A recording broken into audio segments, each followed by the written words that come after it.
So, as Mario said, today we're going to be looking at how we can utilize BREEDPLAN for genetic improvement using some Southern African case studies. So, I'm going to talk about at the start briefly, I've just got a few slides on how we can use BREEDPLAN for genetic improvement. Then we'll be listening to 4 case studies by Arne, Johan, Andre, and Bianca, which, as Mario said, my team and I have done some interviews with all 4 of our case study producers. So we'll hear their thoughts on how they're utilising BREEDPLAN in their herd. And then we will have a live Q&A session at the end with our case study producers for you to ask questions. So if you've got questions for the individual producers as you're listening to their case studies, please feel free to put them into the chat, or you can put them in the chat at the end as well. But if you think of them while we're going through, please write them down. Okay, so what is BREEDPLAN? And this will probably be a recap of many of the LRF webinars that Mario and his team have delivered this year. So just to wrap up, I'm sure everyone's well aware of this, but BREEDPLAN is the world's most widely used genetic evaluation for beef cattle. It was developed in Australia and it's based on mature science. So the methodology's been around since the 1940s, and we actually did our first BREEDPLAN analysis here at ABRI in 1985. So we're really excited to be celebrating 40 years of BREEDPLAN in the beef industry worldwide this year. BREEDPLAN is constantly evolving, incorporating latest technologies and allowing it to meet the needs of the beef industry. So we've seen over time, and we would have talked in various webinars throughout this year about some of those improvements. For example, we had a session on genomics and the use of DNA technology recently, and that's an example of something that we've had introduced into the BREEDPLAN analysis in recent years. And it's also been proven technology with numerous trials around the world to validate that BREEDPLAN EBVs are accurately predicting progeny performance. So currently in our BREEDPLAN world, we at ABRI deliver genetic evaluations for 80 groups that are based in 13 countries. Now these are predominantly breed societies, but also include breeder groups, large-scale pastoral companies, and we also have several direct-to-breeder analyses that we do as well. Those 80 groups comprise approximately 6,000 herds across 33 countries, and we analyse over 15 million animals through a BREEDPLAN evaluation and approximately 1.2 million genotypes. So it's a large-scale, worldwide, lots of evaluations happening worldwide, large scale. In terms of what BREEDPLAN produces, as you will all be aware, BREEDPLAN produces EBVs, or estimated breeding values, for a range of traits, incorporating our calving traits, growth traits, fertility traits, carcass traits, and then some other traits as well for things like temperament and net feed intake. And those EBVs give us a measure of the genetic potential of an animal for the given trait. And that's quite important because those EBVs describe the genetics independently of the environment that the animal is running in.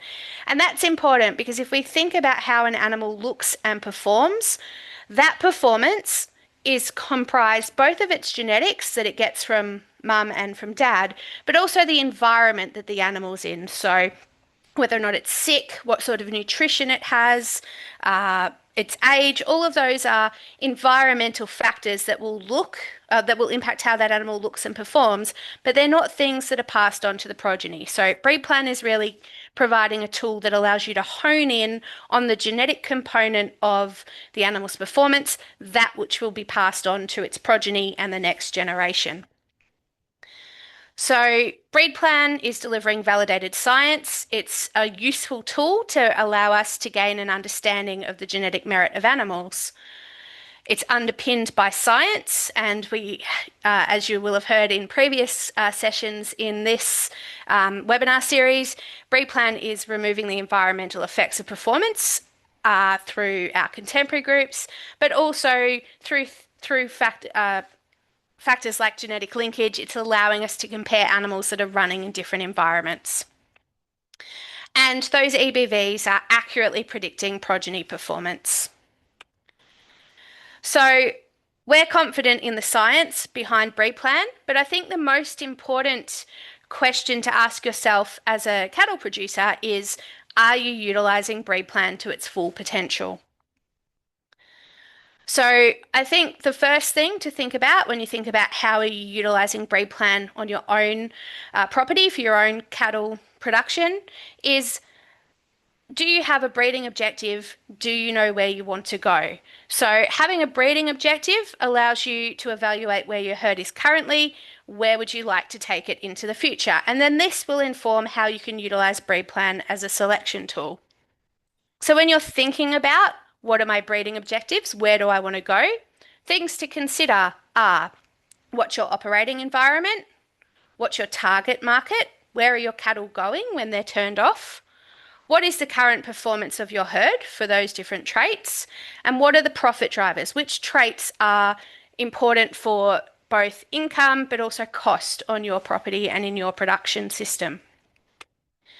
Selection indexes provide a really useful tool for considering the above because they're economic indexes that are taking into account the cost and both sides of the profit equation for a given production system. And for seed stock producers, we really recommend that you are recording all traits that are important to your breeding objectives, but also the breeding objectives of your clients. So it's really important when you're thinking of utilising BREEDPLAN that you think about what is it that you want to achieve, where do you want to go moving forward. To help you do that, it's then really important that we record the data. So we've got a range of tips on how you can maximise your recording of performance data. So things like planning your performance recording in advance so that you make sure you've got enough staff on site to help with the performance recording that you're doing on that day. Aiming to record your performance around other routine management practices such as weaning. Recording all animals in the mob, not just the best. And that's really important because BREEDPLAN is all about how do animals compare to each other. And if you're just recording the best ones, you're not getting an accurate representation across your group. And also really important that you apply management groups to your performance data when animals have been treated differently. And if you're not sure whether or not you should be applying a management group, it's really important to ask someone for assistance. So in the first instance, reaching out to the team at LRF to talk through that process and whether or not you should be putting a management group in for that particular performance data. We also want to aim to maximise our contemporary group size. Aim for genetic linkage so that we can compare with other contemporary groups. That's commonly achieved by using an outside AI sire. Making sure that we submit performance information in a timely manner so that it goes into the analysis so you can utilise the information that you get back in the form of EBVs. And also making sure that you're checking and then verifying or correcting your outliers. And that's all really important because quality data gives us quality EBVs. And then finally, important to use BREEDPLAN information in your animal selection decisions. So we have a 4-step BREEDPLAN guide to animal selection. And what we recommend you do is identify the selection index of most relevance to you. So most breed societies or a number of breed societies will have selection indexes for a given production system. Have a look for the one in your breed and find the one that best aligns with your breeding objectives and what you're trying to achieve. Rank animals that are available for breeding on that selection index. Then consider individual EBVs of importance. So for example, you might have had a breeding objective that you wanted to improve 400-day growth, for example. And so that might be a particular importance to your breeding objective. That's where when you consider your individual EBVs, you can start to put some pressure on individual traits. And then lastly, breed plan's a really important tool, but it's not the only thing you should consider when you are looking to select animals. So it's really important that we consider other traits of importance. So things like pedigree, how closely related are they to your herd? Is inbreeding going to be a problem? Fertility, is the bull fertile? Is he going to produce calves for you? Are there any genetic conditions you need to be aware of? What is the status of the breeding animal? So is the bull a carrier, or is he tested unaffected for particular genetic conditions that may be prevalent in your breed? It's also really important that that bull is structurally sound because he needs to be able to walk around in the paddock and serve cows. And lastly, temperament's also really important. So if we do all of that, it is possible to make genetic progress. And so to illustrate this, what I've done is pulled out for one of our Southern African breed societies, I've pulled out the completeness of performance star rating, which would have been covered in the BREEDPLAN reports webinar several months ago. Which is how we quantify here at ABRI for BREEDPLAN the level of performance data that's being submitted by the individual seed stock or stud producer. And so that's on a 5-star rating, where 5 is the top level of recording. That a herd with a 5-star rating is collecting and submitting a large amount of performance data for a wide range of traits and also pedigree information. And so what you can see in this breed is that the majority of breeders are sitting around this 1 to 2.5 star mark. And we've got a smaller number of breeders sitting up here, 3.5, 4, 4.5, and 5 stars. And so if we look at the average index in Rand across the different calving years, what we have here in blue is those herds that have a completeness of performance star rating of 3.5 or above, and those here in orange that have a completeness of performance star rating of less than 3.5 stars. And so if we look at that, you can see that the blue line, those herds on average are sitting in the 55th percentile, so just below breed average, whereas those that are 3.5 stars or better than 3.5 stars are sitting on average in the 20th percentile.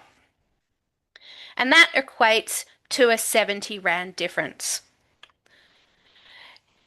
If we look just at an individual herd, you can see here that this herd records 150 calves per year on average. They're a 5-star herd. And what you'll note is that they're making progress well above the rate of the breed average. So the breed is sitting on average is sitting in the 50th percentile, but this particular herd is way up, making lots of progress, sitting in the 5th percentile. And that is a difference of around 120 Rand. So that is around 4 times as much progress compared to the breed across the last 14 years. And that's particularly impressive because if you're starting from a top position, it's much harder to make progress. If you're sitting at breed average, there's lots of bulls available that you can go out and select that will quickly bring you up higher than breed average. But when you're at the top, the selection of bulls that allow you to make progress are much, there's far fewer of those bulls. So really impressive to see. And in this case, we have herds that are using BREEDPLAN, recording, and then making informed selection decisions using the technology, allowing them to really push genetic progress in their herds. And so BREEDPLAN is really a scientific tool which can assist you to understand the genetic merit of your animals. It's underpinned by science, it's been validated in numerous studies, and those BREEDPLAN EBVs are predicting progeny performance. But it's really important that you utilize BREEDPLAN effectively. So you need to think about your breeding objectives, how can you do effective performance recording, and then make sure you utilize BREEDPLAN information in animal selection decisions to drive genetic progress in your herd.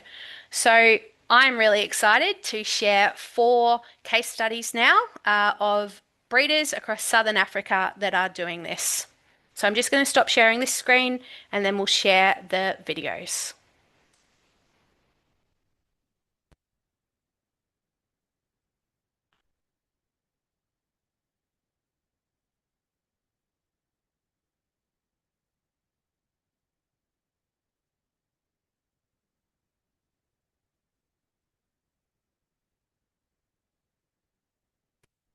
Okay, so we should have the 4 videos playing and hopefully it will work with sound. So I'm going to hit play and we're going to hear from 4 producers across Southern Africa of how they're utilising BREEDPLAN in their herds.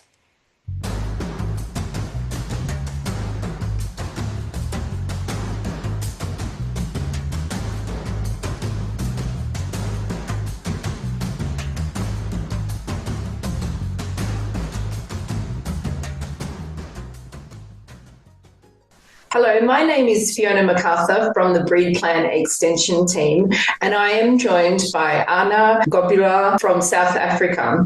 Anna, would you tell us a little bit about where you're from and describe the landscape? We farm in the eastern part of South Africa, quite close to the Swaziland or the Eswatini border. We're about 15 kilometers away from the border.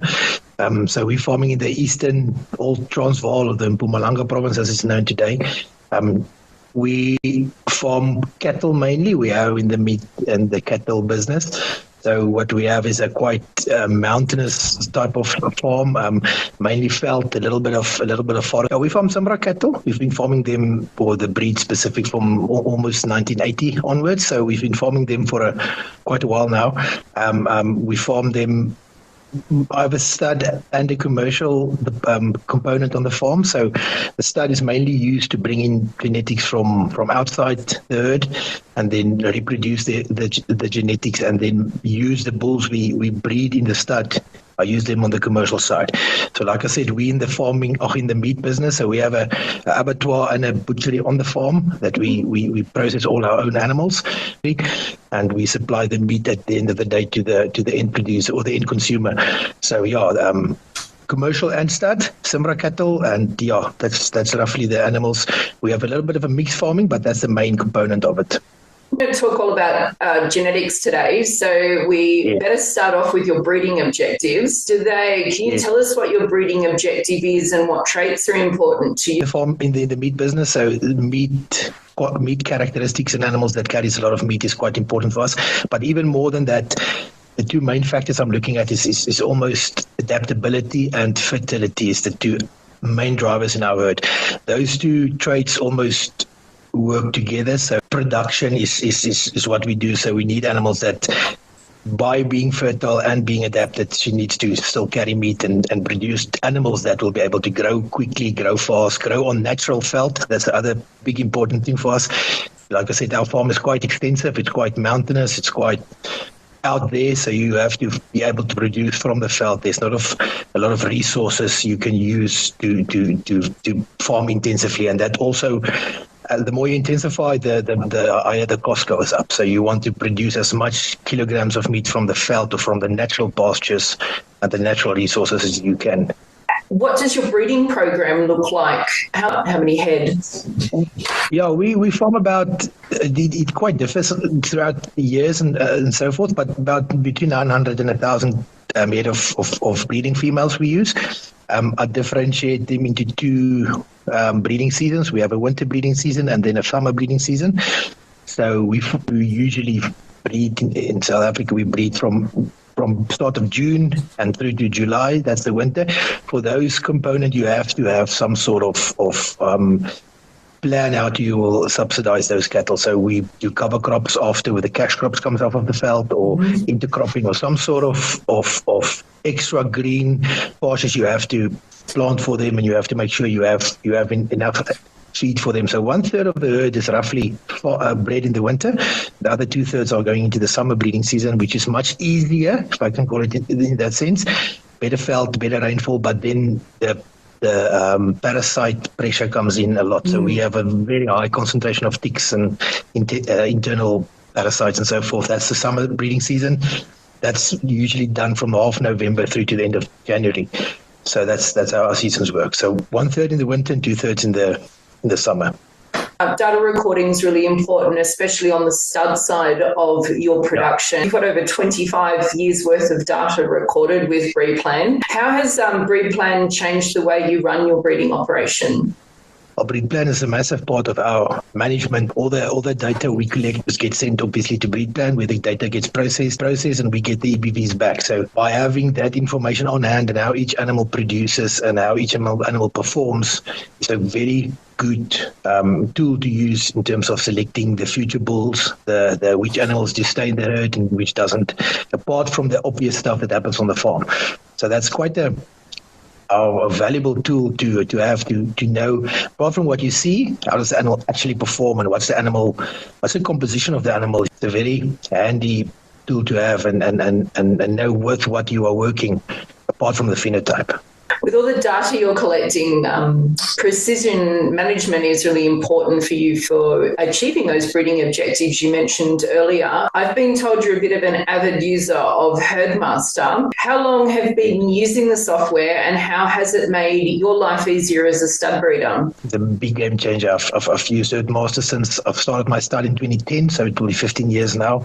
I've been using Herdmaster. Such a handy tool. Everything you can imagine from an animal is can be put into it, and then all those data from even 15 years ago you can pull back and you can have a look at them instantly. Parentage, progeny, traits, EBVs, where you have moved the animals, what type of procedure, for example, has been done on the animal. Sometimes a bull gets out of the pasture, goes into the next, and I just make a note there that, listen, this bull was in with this animals, and a year later when there's somebody calves out of season, you have all the records there. And I can't think of another platform or another system you can use where you can get that amount of information as easily and as quickly together as on Herdmaster. So no, Herdmaster is absolutely the number one tool I use in our breeding, specifically or in our herd in terms of processing data. That's absolutely brilliant. Must be very helpful for you to set your goals to achieve your breeding objectives as well. Yeah, it helps quite a lot. Like I said, all the matings, for example, I want to all the animals that needs to go into this breeding season, I want to AI them in the beginning and then follow-up bulls. So which animals will be paired with which bulls, looking at certain parameters in terms of I want to achieve this birth weight or this milk or this growth, or avoiding any sort of inbreeding. And it's a long list of actual objectives you can achieve by using Herdmaster and then doing everything on that beforehand, and then we go to the paddock or to the kraal with a list and say this animals will be bred to these guys and these guys and these guys. So everything can be done beforehand very quickly, and there's no issues when it comes to the actual sorting and stuff of the animals. Do you find that Herdmaster is helpful to assist you with helping your clients meet their breeding objectives as well? Yeah, I think Herdmaster, as well as BREEDPLAN, is helping there. A lot of clients have questions in terms of how will this animal breed if I buy this bull, for example. So you can have a look at like I said, on previous performances maybe of parentage or siblings, that how they perform. You can have a look at the breeding values that the animal has that's coming back from BREEDPLAN. So a lot of my clients ask before they are interested in animals, they want a bull, for example, that can work on heifers, or they want to improve milk, or they want to bring these traits into their herd, or they want to avoid that trait. What are the bulls? And you can quickly eliminate the animals that doesn't fit that criteria, and you can give them 2 or 3 examples of the animals that will work in whatever scenario they have on their farm. Arne, you've been a 4.5-star completeness of performance on BREEDPLAN for the last few years. Why is performance recording so important to you in your business? Apart from the phenotype and what you see with your eyes, there's a big component of the genetics and the makeup, the genetic makeup of the animal. So how would you know what you're working with if you are not recording any performance traits? So by recording those traits and submitting the data, and the data gets processed, you get a much clearer idea of who the animals are and what the animals are capable of doing when you get the results back. Make decisions on animals, on the genetic makeup of animals, if you don't have any form of recording that backs up your decisions. So what strategies do you have to help you manage your performance recording? I've made myself like a timetable from birth onwards. So I know I have to weigh, for example, weaning weight should be weighed between 100 and 300 days. So I roughly estimate from the breeding dates, the average of the herd, the first half and the second half of the calf crop, and I get a date in between, and I'll project 200 days from there. So on my calendar, I'll put down dates. I must weigh these group then. Because you have 2 breeding seasons, and the breeding seasons is almost 6 months apart. So by the time you bring in your young heifers, for example, to weigh the 400 days, the other half of the heifers from another breeding season will run with them, and you can take with them maybe 600 days or after weaning. So I've grouped the animals together. I try to keep them on the farm and in the herd at least until all the measurements has been done, and then I take them out. So by the bulls that gets rejected and so forth, I take them to 600, do the first weighing, and then they call them towards the feedlot.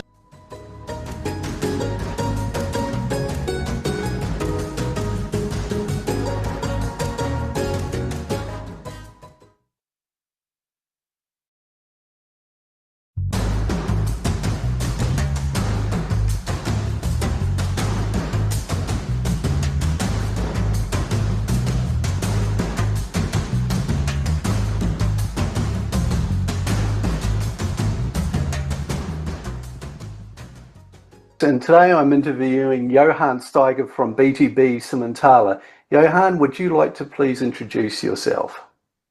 Thank you, Boyd, and to your viewers. I'm Johan Steiger. I'm farming in South Africa in the Northwest Province. We're about 1,380 meters above sea level. Our normal rainfall is in the region of about 640 millimeters. We are farming since 2004 with Simmenthaler, and we have been using BREEDPLAN extensively right from the beginning. We have been very strict on open cows, getting rid of them, trying to enhance the fertility genetics in our herd. Our herd has been recognized widely on age of first calf. We calf on 22 to 25 months. Our period that we expose to the bulls, our heifers, are 45 days, which they must get pregnant in, and we aim for 90% to keep some pressure onto fertility selection there. Our cows we exposed for 63 days. We're aiming for 93% thereabouts. That's what we've been achieving the past 3-4 years.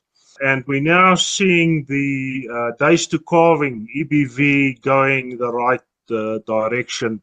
But we still believe there's some huge potential for improving that as we are using our own bulls with days to calving EBVs in the top 80% of the breed. We select our bull teams to be in the top 90 percentile on our selection index, which is the Simmenthaler Breeder Index, which is fairly heavily weighted towards fertility and calving eggs. The one thing we've got enough of in Simmenthal, South Africa, is growth and milk. So that is not in our selection priorities. For South Africa, we're far ahead on the pole gene. On my auction coming, my production auction, we are offering 3 homozygous pole bulls, which is a first in South Africa. And it sounds like you're doing really well there with where you're taking your herd. So you've been a 5-star recorder for many years now. Why are performance records so important to you? Well, it perhaps started with my background in engineering, where we pressure test before we form opinions. You know, the cattle word, opinions is cheap. Everybody has got one. My standpoint is I don't speak before I can prove what I'm saying. And for that reason, we are really holding our hand on performance recording. We started in the beginning with 2 calving seasons, which is a bit of a challenge in the area where we farm, and that puts a lot of extra effort if you want to record decently. So within 2-3 years, we went to a single calving season, calve our heifers a little bit before the cow. So in 70 days, your work is done. You measure once for 200 days, once for 400 days, same on 600 days, and you don't have to keep a fancy calendar. The beginning of the year, you can put into your phone alarm when what must happen. So that allows you with those condensed calving seasons to easily measure and form opinions, identify what genetics can take you forward. You can only make that decision if you have the information. And that's why we're so absolutely pedantic on driving the gathering of information. If we look at your herd's genetic trends, we're starting to see the results of that. So that you've managed to bend the growth curve at both ends by increasing not only your growth genetics for 2, 4 and 600-day growth, but also decreasing your birth weights and maintaining your mature cow size at the same time.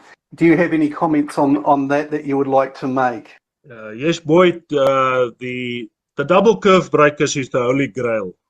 In South Africa, there's been a trend of making cows larger, which doesn't correlate with the economics of our business. So very early, we've been putting pressure on mature cow weight. But we've succeeded in doing that without changing weaning weight. If we're following the phenotypic trend of weaning weight, it is still moving slightly up. The genetics show a little bit more, but there is some environmental noise in the phenotypic trend, so we just look at the breeding value. So you've mentioned before that you've been an advocate for using the RAM selection indexes. Please explain what changes you have seen in your herd's genetic trends by putting selection pressure on your indexes.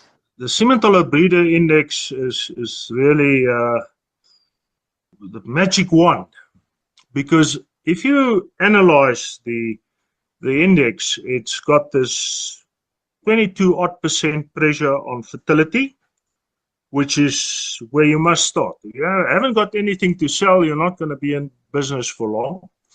And it's got a lot of pressure on calving age. Now, what the calving age pressures has done is that's lowered birth weights. The third most important trait, if I recall it correctly, is obviously then growth at 400 days. And the 400 days simply comes from our customers are the feedlots. In South Africa, 80-85% of all weaners go to commercial feedlots. The likes of Canheim with 120,000 head in the feedlots. And that's happened in the herd. It is lowered birth weight with the weighting on calving ease, and it's pushed up the 200 and 400 day. They correlated quite heavily.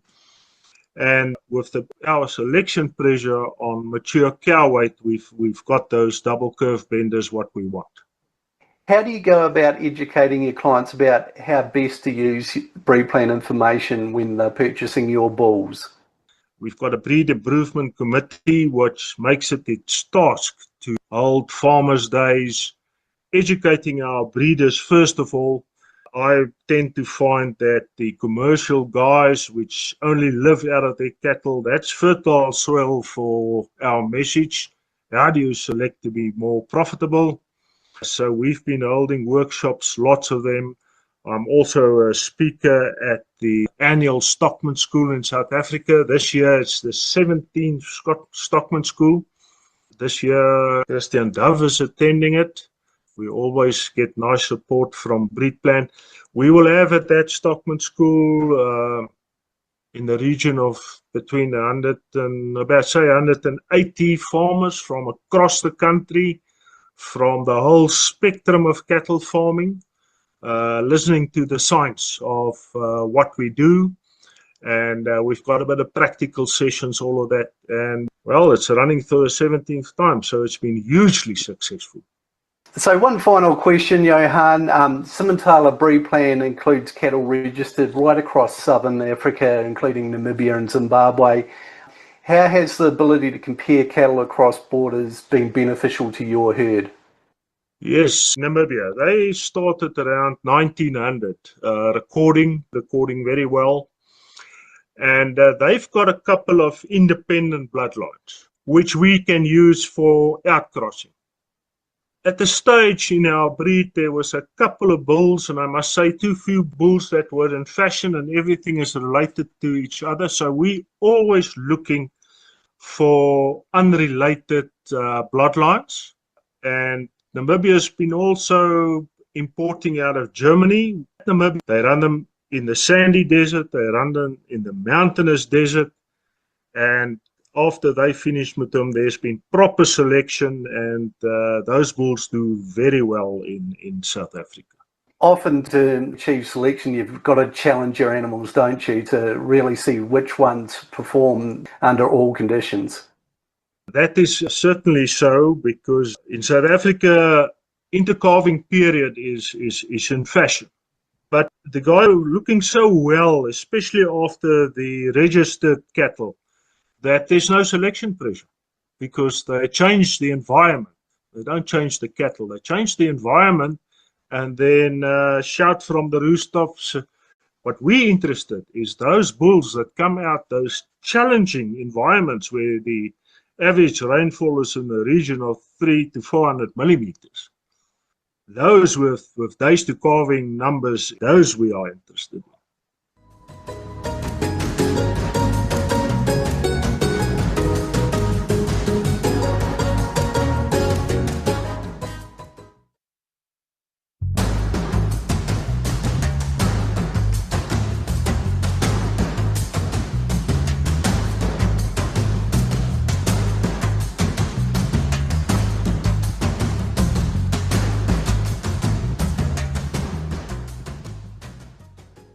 Well, I farm just outside a small town called Reitz in the Eastern Free State.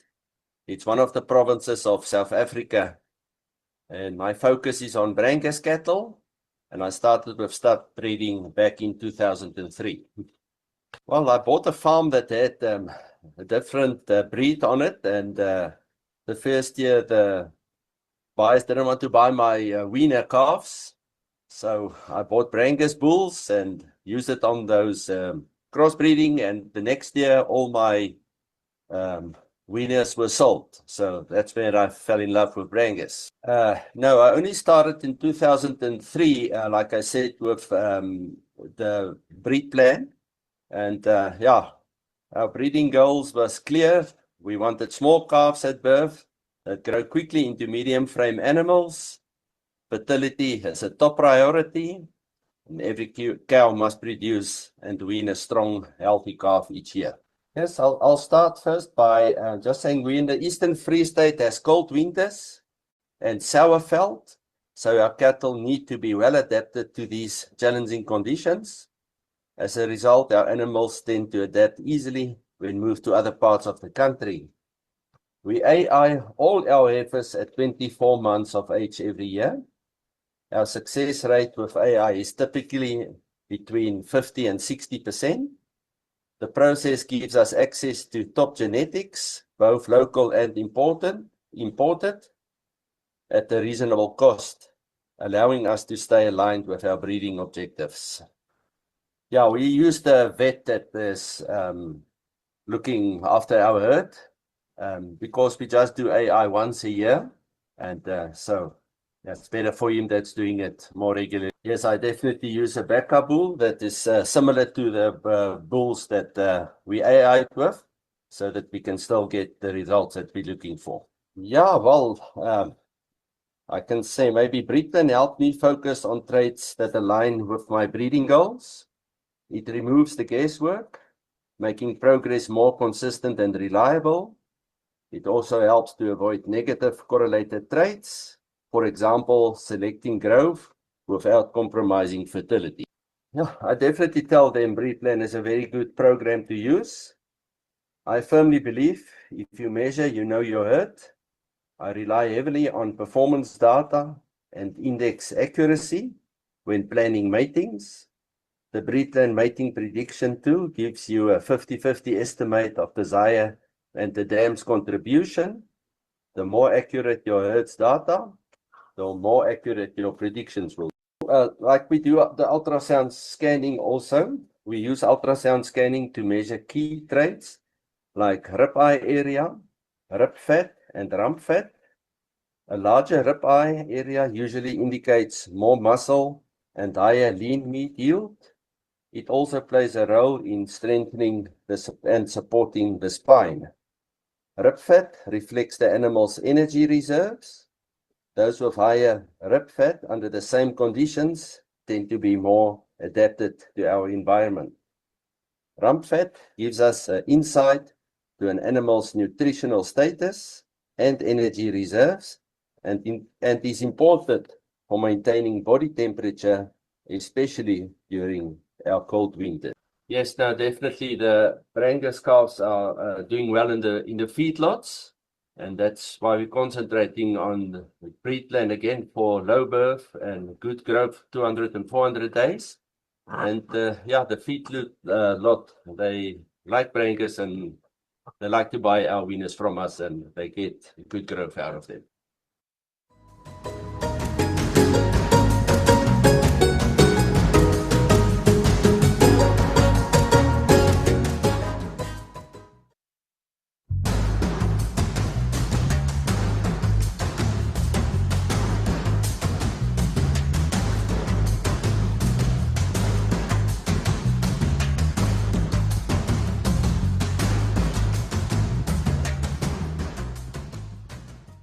My name's Catriona Millen. I'm the Extension and Engagement Team Leader at the Agricultural Business Research Institute in Armidale in Australia.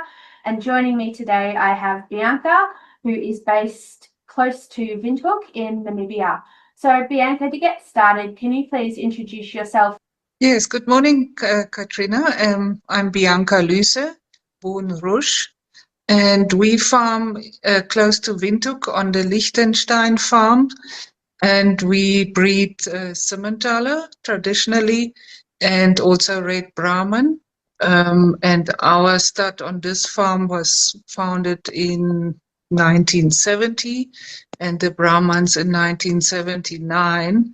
The Simmentaler stud is always around 100 cows, and the Brahmans around 50 to 60. The farm is 6,000 hectares, of which 2,000 are in a game camp.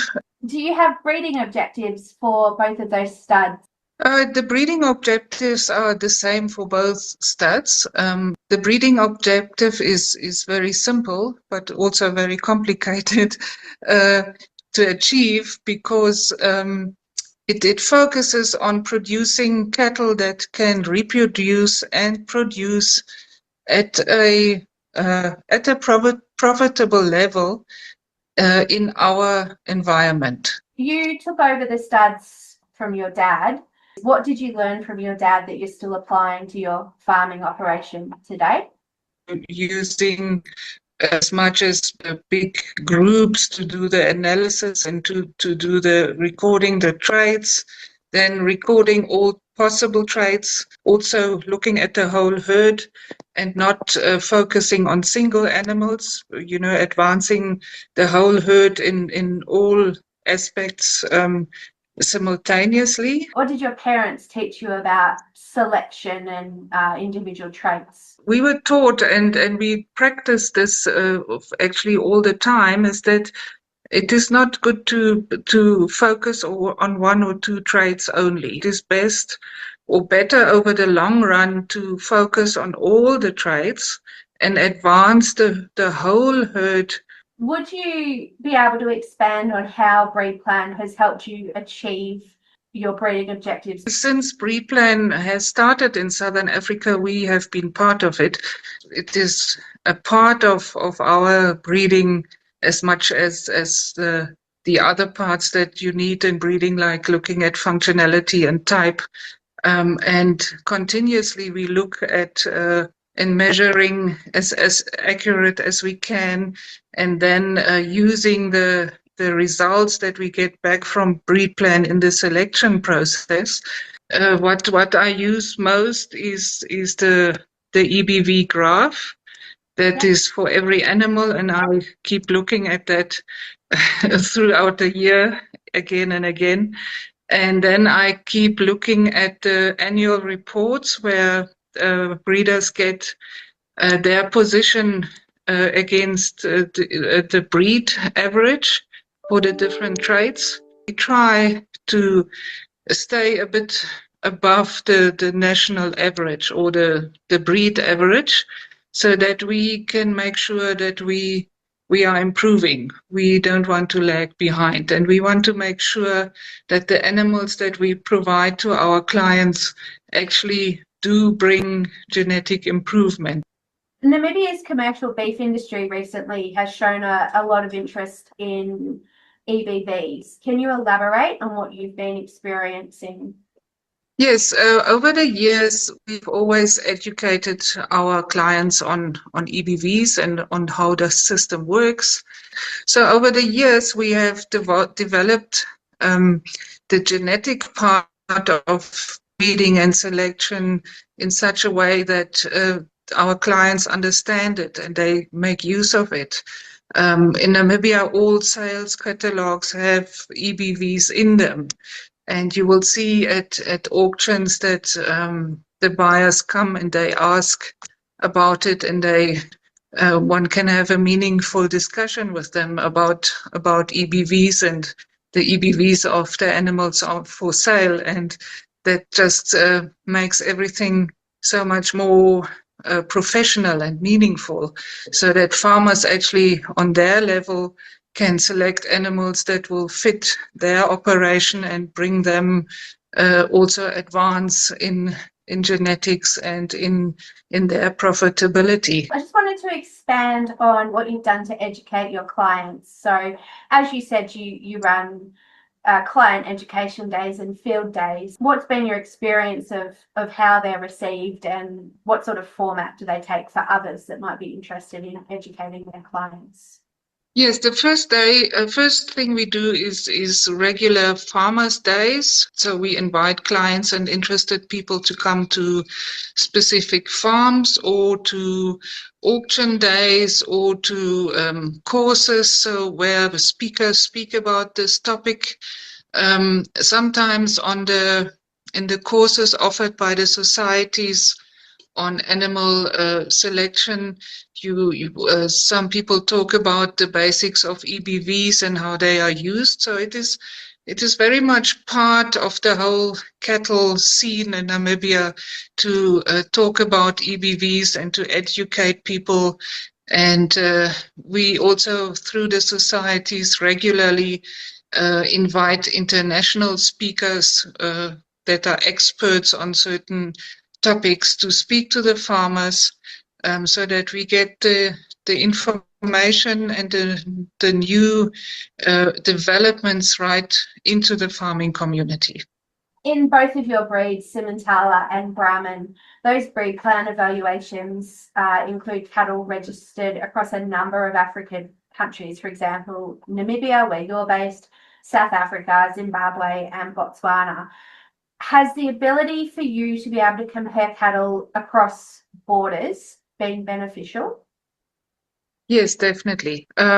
Before that was possible, buying cattle in neighboring countries was a guessing game because you couldn't compare them directly to our own population. And now that we are all countries in the same analysis for most of the breeds, it is much more meaningful to bring cattle over the border because they are actually in the same population, and you can directly compare them to our own animals, and you don't have to go through a process of testing them at home and getting them into your population to see how they perform. You can see that before buying. That is a very big advancement. Just to finish up, is there anything else you would like to share regarding your experience with BREEDPLAN, or any parting words of advice for other beef producers? Yes, I would like to say that every breeder and every cattle farmer actually needs BREEDPLAN. BREEDPLAN and genetic selection and genetic progress is very much part of the whole breeding operation, as much as looking at functionality of cattle and type. So genetics is just as much a part of breeding as that. And nobody can do without that. And to really stay ahead and in the game these days, you just have to look at both. And BREEDPLAN is just, there's no way we can do it without BREEDPLAN.